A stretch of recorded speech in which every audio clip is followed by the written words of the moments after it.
आज का हमारा प्रश्न है, हिंदी के विविध रूपों पर टिप्पणी लिखिए। तो हम समझते हैं कि हिंदी के विविध रूप किस प्रकार हैं। तो सबसे पहले है संपर्क भाषा।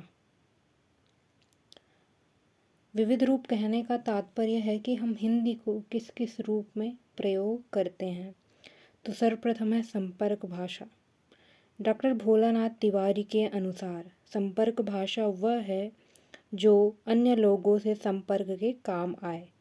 हिंदी धीरे धीरे भारत की संपर्क भाषा बनती जा रही है, अर्थात कि जिस भाषा से हम लोगों से संपर्क करते हैं वह हमारी संपर्क भाषा कहलाती है। और भारत की संपर्क भाषा जो है वह है हिंदी।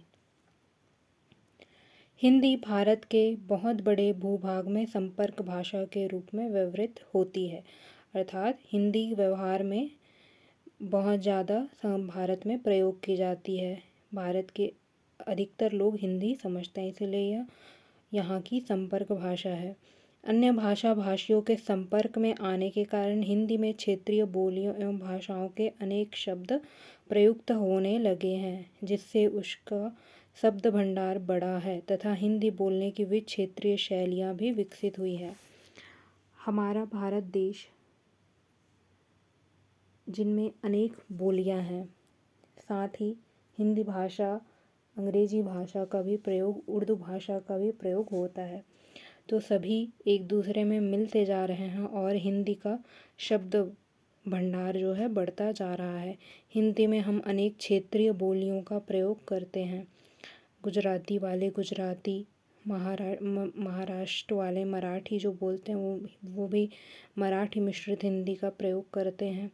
बंगाली भी बंगाली मिश्रित हिंदी का प्रयोग करते हैं। इसी प्रकार जिस जिस क्षेत्र में जो जो बोलियां हैं वह हिंदी के साथ मिश्रित होती जाती है।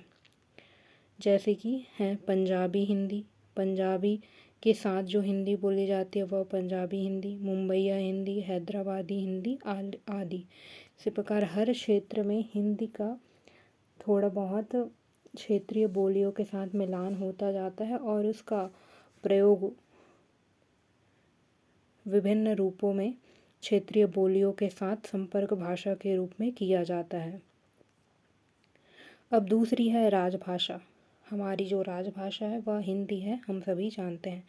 राजभाषा का अर्थ है संविधान द्वारा स्वीकृत सरकारी कामकाज की भाषा, अर्थात जिस भाषा में हमारे सरकारी कामकाज होते हैं वह हमारी राजभाषा कहलाती है। किसी देश का सरकारी कामकाज जिस भाषा में करने का कोई निर्देश संविधान के प्रावधानों द्वारा दिया जाता है वह उस देश की राजभाषा कही जाती है। भारत के संविधान में हिंदी भाषा को राजभाषा का दर्जा दिया गया है, किंतु साथ ही यह भी प्रावधान किया गया है कि अंग्रेजी भाषा में भी केंद्र सरकार अपना कामकाज तब तक जारी कर सकती है जब तक हिंदी पूरी तरह राजभाषा के ऊपर में स्वीकार्य नहीं हो जाती।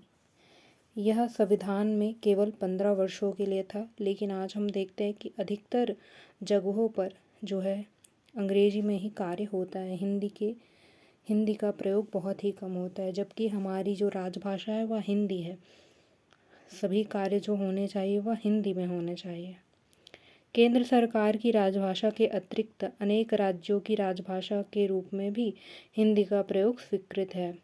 जिन राज्यों की राजभाषा हिंदी स्वीकृत है वे हैं उत्तर प्रदेश, हिमाचल प्रदेश, दिल्ली, हरियाणा, मध्य प्रदेश, राजस्थान, बिहार, झारखंड, छत्तीसगढ़ एवं उत्तराखंड। यह जो प्रदेश हैं उनमें हिंदी राजभाषा के रूप में प्रयोग की जाती है। उसके बाद है राष्ट्रभाषा। यह भी हमारी हिंदी है। राष्ट्रभाषा वही है जिसका राष्ट्र के लोग प्रयोग करें और भारत में अधिकतर लोग हिंदी का प्रयोग करते हैं, इसलिए हिंदी हमारी राष्ट्रभाषा है। राष्ट्रभाषा से तात्पर्य किसी देश के बहुसंख्यक लोगों की भाषा से है, जबकि राजभाषा का तात्पर्य संविधान द्वारा स्वीकृत सरकारी कामकाज की भाषा है। हिंदी भारत की राष्ट्रभाषा भी है और राजभाषा भी है। यह भारत के 60 करोड़ लोगों द्वारा बोली समझी जाती है और भारत के बहुत बड़े भूभाग की भाषा है।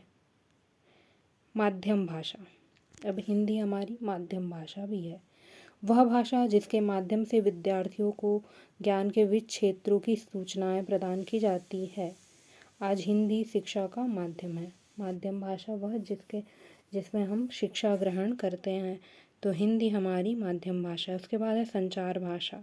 संचार का अर्थ है एक सूचना को दूसरे तक पहुंचाना। सूचना क्रांति के इस युग में संचार की बढ़ती हुई आवश्यकताओं को ध्यान में रखते हुए ऐसी संचार भाषा की आवश्यकता अनुभव की गई जो जन मन तक बात पहुंचा सके। समाचार पत्रों, रेडियो, टेलीविज़न में प्रयुक्त होने वाली भाषा को संचार भाषा कहते हैं।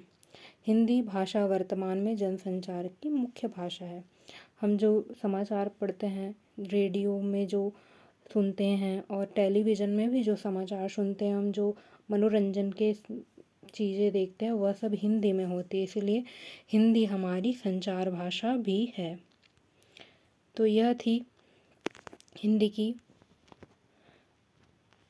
विविध रूप, संपर्क भाषा, माध्यम भाषा एवं संचार भाषा, राजभाषा तथा राष्ट्रभाषा। इन 5 रूपों में हम हिंदी का प्रयोग करते हैं। एक बार फिर से देख लेते हैं हिंदी के विविध रूपों में।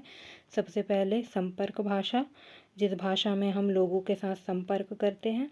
तत्पश्चात है हमारी राजभाषा, जो संविधान के द्वारा स्वीकृत भाषा है सरकारी कामकाज के लिए, वह राजभाषा है, वह भी हिंदी है। उसके बाद राष्ट्रभाषा, जो देश के बहुसंख्यक लोगों द्वारा बोली जाती है, वह राष्ट्रभाषा है, जो भारत की हिंदी राष्ट्रभाषा है। माध्यम भाषा, जिसमें शिक्षा आदि कार्य किए जाते हैं, वह माध्यम भाषा, वह भी हमारी हिंदी है। और संचार के रूप में हिंदी का प्रयोग होता है, अर्थात जिससे हम सूचनाएं ग्रहण करते हैं, वह भी भाषा हमारी हिंदी है। इस प्रकार मुख्य रूप से हिंदी के यह 5 रूप हैं। धन्यवाद।